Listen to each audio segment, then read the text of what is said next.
Italy നാവികർക്കു നൽകിയ വാക്കുപാലിച്ചു. Christmas ആഘോഷിക്കുവാൻ പ്രത്യേകം charter ചെയ്ത വിമാനത്തിൽ ഇരുവരും ഇന്നു പുലർച്ചെ നാട്ടിലേക്ക് തിരിച്ചു. ഇന്ത്യൻ സമയം വൈകുന്നേരം 4:30 നാവികർ ഇറ്റലിയിലെത്തും.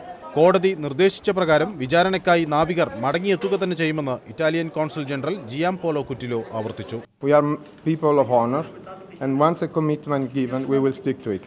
You can be ensured. കോടതി നിഷ്കർഷിച്ച മുഴുവൻ നിബന്ധനകളും നാവികർ പാലിച്ചുവെന്ന് പോലീസ് ഉറപ്പുവരുത്തിയെന്ന് കൊച്ചി കമ്മീഷണർ MR അജിത് കുമാർ വ്യക്തമാക്കി.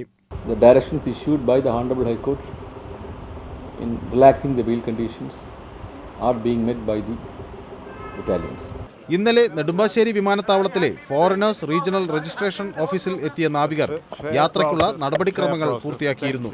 പിന്നീട് കമ്മീഷണർ ഓഫീസിലെത്തിയ ഇറ്റാലിയൻ സംഘം കേന്ദ്ര സർക്കാരിന്റെ അനുമതി പത്രവും ഹാജരാക്കിയിരുന്നു.